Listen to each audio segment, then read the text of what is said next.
আসসালামু আলাইকুম এভরিওয়ান। আমি চলে এলাম একটা ফারিয়া গার্ডেন পার্কে। আর দেখতেছেন যে বাঘের মুখে ভিতর হাত দিয়ে একটা দুইটা টিকিট নিয়ে নিলাম। টিকিট কেনার পর আমরা ভিতরে প্রবেশ করলাম। ভিতরে প্রবেশ করার পর দেখতেছি পরিবেশটা সুন্দরই লাগতেছে। এবং আসসালামু আলাইকুম দর্শক, আপনারা দেখতেছেন যে একটা বনের রাজা টারজান, আর টারজানের উপরে আমরা এখন দেখতেছি তার মাথায় হাত বুলিয়ে দিয়েছি। এবং কিছুক্ষণের মধ্যে আমরা তাদের মুখের ভিতরে আমরা হাত দিয়েছি এবং দেখবো যে আসলে আমাদের কামড় দেয় কিনা। আসো বাইরে প্রথমে একটু হাত দাও মুখের ভিতরে, দেখো তোমার কামড় দেয় কিনা। আসলে মূলত আপনি যখন পার্কে একা যাবেন তখন তখন আসলে ফিলিংস আসবে না। যখন আপনি সঙ্গে একজন থাকবে তখনই দেখবেন যে কি সুন্দর পরিবেশ আর কীরকম মজাটা হয়। আরও দেখেন যে আমাদের এই পরিবেশটাও দেখাইতেছি আপনাদের এই সাইডটা, মানে পার্কের ওই পাশে আমরা যাব এবং আপনাদের দেখাবো যে আসলে ওই পাশে কি আছে এবং কি পরিবেশ আছে। আর এখানে বসার টেবিলও দেখতেছেন যে আপনারা। আর আপনারাও একটু ঘুরাই ঘুরাই দেখাইতেছি যে আসলে এই পার্কের ভিতর কি কি নমুনা আছে বা কি কি সিস্টেম আছে আর কি কি জিনিস এগুলো রাখছে, সেটাও আমরা আসলে মূলত আপনাদের ক্যামেরার মাধ্যমে দেখাইতেছি।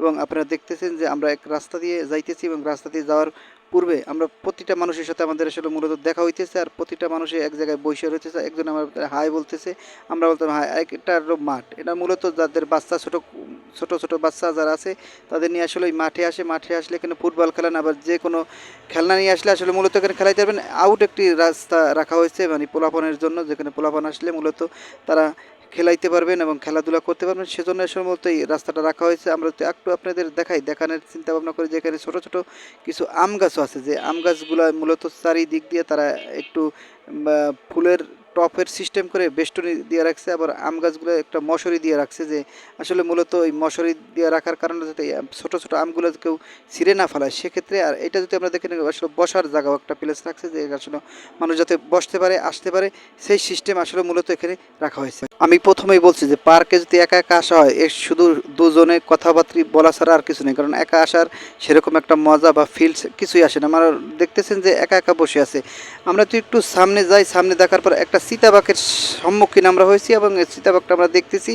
তার দাঁতগুলো আসলে যে ধারও লাগতেছে, আমরা দেখতেছি বাস জিব্রাটা ঠিক মনে হয় যে হয়তো কাউকে কামড় মেরেছে, সেই রক্ত তার দাঁতে লেগে আছে। আমরা একটু দাঁত ধরে দেখলাম যে আসলে কি দাঁতে কি আসলে কি রক্ত নাকি আসলে মূলত না। এবং তার গায়ের যে চিরল চিরল দাগগুলো সেগুলো দেখলেও আসলে মূলত দূর থেকে আসলে ভয় লাগতেছে। আমরা লেজুরটাও একটু ধরে নাড়াচাড়া করতেছি, আসলে কি সত্যি লেজুরের মতো লাগছে কিনা সেটাও আমরা দেখার জন্য। কিন্তু আমরা একটু সামনে চলে যাইতেছি, সামনে চলার মানে আমরা ওই জায়গায় দেখতেছি যে একটা হরিণ আছে। মানে জীবনে বাস্তবে কোনো হরিণ দেখা হয় নাই, সেক্ষেত্রে আমরা একটু হরিণটার কাছে একটু যাবো এবং হরিণটার মুখটা আমরা একটু ধরে একটু আদর করলাম। আসলে এটা হরিণ, বাস্তব হরিণের মতন লাগছে। আমরা হাতের পরশ দিয়ে হরিণটাকে আমরা একটু আদর করে নেব। আদর করার পর হরিণটার একটু ক্যামেরাটা একটু পিছিয়ে নিলাম, যে আসলে দেখি যে হরিণটার কেমন লাগে। সেই ক্ষেত্রে আমরা একটু হরিণটার আবার একটু সামনে নিতেছি, আসলে ভালো লাগতেছে। তাকে আমি বললাম যে দেখো তো তুমি একটু ধরে কেমন লাগতেছে। তারপর আমরা এখানে বলতাম আসলে এখানে কি হতেছে সেটা দেখার জন্য আমরা একটু যাইতেছি একটু ক্যামেরাটা। ও এটা একটা পাহাড়ের যে ঝর্ণা থাকে, ঝর্ণার সিস্টেম করেছে, যেমন ঝর্ণা দিয়ে আমার পানিটা গড়িয়ে গড়িয়ে পুকুরের ভিতর পড়তেছে। আর ওখানে আমরা একটা মোটরও লাগানো দেখতেছি, যে মানে আরেকটা এখানে যদি আমরা দেখি একটু জুম করলে দেখা যাইতেছে বড় একটা গুল। সে গুলটাও আমরা দেখতেছি যে আসলে গুলটা নিচে দিয়ে রাখছেন। এবং এখানে প্রত্যেকটা পাহাড়ের ভিতর থেকে পানি গড়িয়ে গড়িয়ে গড়িয়ে গড়িয়ে নিচে পড়তেছে। কুমির, এটাকে বলা হতো কুমির বলা হয়। গুল মূলত এত ছোটো থাকে না, কুমিরের একটা সিনারি তারা এখানে এঁকে রেখেছেন, সেটাও আমরা দেখতেছি। আসলে মূলত সব কিছুই বলবো ভালো লাগতেছে। এখন আমরা একটু এই দিকটা একটু দেখতেছি যে আসলে কি এখানে পরিবেশটা কীরকম। আমরা সেই দিকে একটু যাইতেছি, যাওয়ার পর আমরা এখানে একটা বক্স দেখতেছি, যে বক্সটার ভিতর মূলত এখানে কাঁচরা ফালানোর একটা বক্স আমরা মূলত দেখতেছি। আমরা যাব সেলফি পার্কে এবং সেলফি পার্কে যেয়ে আমরা কিছুটা ছবি তুলবো। আবার সেলফি পার্কে ছবি তুলে আমরা ওখানেই প্রচুর লোক আছে, যে কাজ যদি আমরা দেখাই যে এখানে কিছু কিছু লোক আছে যারা ওখানে যায় ছবি তোলে এবং তারা টিকটক বানায়। এবং আবার আরেকটা জিনিস আছে এখানে দর্শক, তা হলো ওখানে আপনাদের দেখাইতে পারবো যে আসলে এটার এরিয়া কতটুকু, এই ফারিয়া গার্ডেনের যদি এরিয়া কতটুকু সেটা দেখাবো। আমরা আস্তে আস্তে আমরা যে সিঁড়ি আছে সেই সিঁড়িতে উঠছি। এই সিঁড়িটা প্রথমে হয়তো মনে করছি আমরা হয়তো গাছ গাছ হয়তো, কিন্তু আসলে এটা গাছের একটা কালার করা হয়েছে, সিমেন্টের উপরে একটা কালার করা হয়েছে, গাছের একটা কালার দেওয়া হয়েছে। আমরা আস্তে আস্তে উঠে গেলাম। উঠে যাওয়ার পর আমরা দেখতেছি যে আসলে আপনারা যদি দেখাই ফারিয়া গার্ডেনের এই মূল চিত্র এইটা, তাদের যে জমি বা সম্পদ যেটাকেই বলা হোক, এতটুকু উপরে তারা এই গার্ডেনটা কঠিনভাবে তুলে ধরেছেন। এবং চারিদিকে যে সবুজের একটা ছোঁয়াও রয়েছে এই গার্ডেনটায়।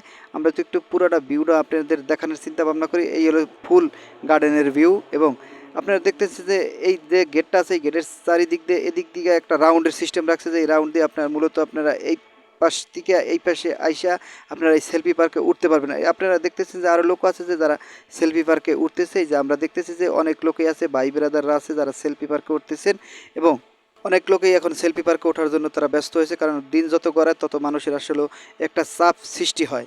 আমরা মূলত সেলফি টাওয়ার থেকে নামতেছি, কারণ নাম নিয়ে আপনাদের নিচে দেখাবো যে আসলে এই জায়গার পরিবেশ আর নিচের যে পরিবেশটা আছে সেই পরিবেশটা আপনাদের একটু দেখানোর চেষ্টা করব যে আসলে নিচের পরিবেশটা কীরকম। আমরা সেলফি পার্কের থেকে আমরা কিন্তু আপনাদের উপরে দেখাইছি যে আসলে এটার আয়তন কত দূর এবং কত মানুষের আসলে ধারণ ক্ষমতা এটার ভিতরে আছে সেটাকে আমরা দেখালাম। কিন্তু এখানে আসলে ঈদের দিনটাই হয়তো মনে হয় আমার লোকটা একটু বেশি হয়, তাছাড়া লোক হয় না, কারণ এই জায়গায় রাস্তাঘাটে তো আমরা দেখতেছি যে রাস্তাঘাটটা মোটামুটি ভালো পাকা দেওয়া আছে। দুই যে সাইডটা যে রাস্তাটা, ওই রাস্তাটা মোটামুটি পাকা আছে।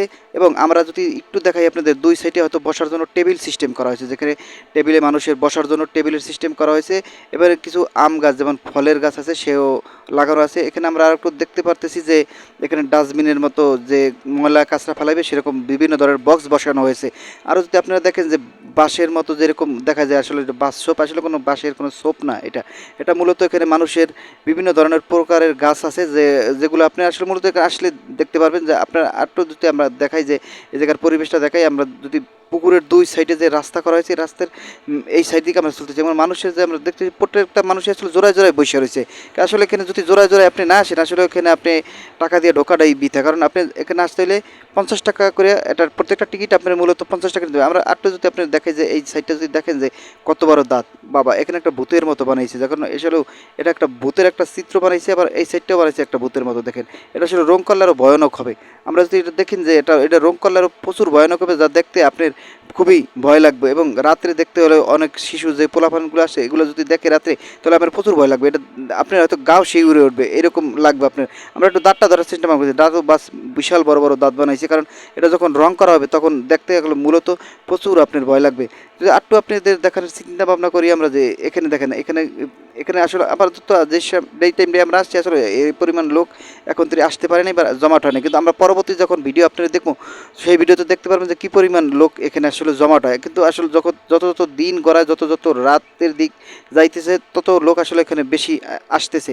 যদি আমরা একটু দেখি যে দেখলেই আপনি দেখা এই সাইডে আসছি, এই সাইডে আসলে দেখা যাইতেছে কি এখানে বড় বড় আঙ্গুল দেখা যাইতেছে, দেখতেছেন যে কত বড় বড় আঙ্গুল।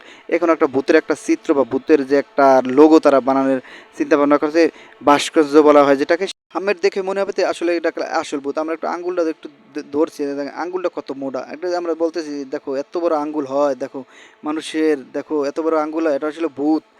আমরা একটু মস্কারা ফাজলিমি করতেছি যে দেখো কত বড় আঙ্গুল, দেখো কত বড় কী বানিয়েছে তারা, আশ্চর্য বিষয় দেখছো। এটা দেখো এইটি আঙ্গুলটা আমরা দেখতেছি যে দেখো কত বড় আঙ্গুল, ও মাই গড, তো বড় আঙ্গুল বানিয়েছে তারা। এখন আমরা দেখতেছি দেখো কী বানাইছে, আরও রং করে এবার কিছু করে, এরা পোলাপান আসলে ওরা সব ভয়ে আতঙ্ক হয়ে যাবে। আর এটা যদি আমরা একটু দেখাই আপনাদের, দেখে আসলে এখানে একটা তারা ঘর বানিয়েছে, এই ঘরটায় আসলে কী করবে আমরা জানি না, মূলত এখানে হয়তো অন্য কিছু করবে, কারণ কাঠ ফাট দিয়ে বানিয়েছে, এখানে হয়তো মানুষের থাকার জায়গা করে না, কী করে এখনও পর্যন্ত আমরা সেরকম কোনো খোঁজ পাইনি আসলে এখানে। এই জন্য আমরা আসলে দেখতেছি, এটা ঘুরিয়ে দেখাইতেছি আপনাদের। আমরাও দেখতেছি যে দেখেন যে আসলে এটা হয়তো নতুন পার্ক, হয়তো 2019 সালে হয়েছে, যখন করোনা মহামারী শুরু হয় তখন। তো 2019 সালে এটা শুরু করেছে, যখন করোনা মহামারী যখন আক্রান্ত মানুষ বহু চারিদিকে করোনায় আক্রান্ত, তখন এই পার্কটা মূলত উদ্বোধন করা হয়।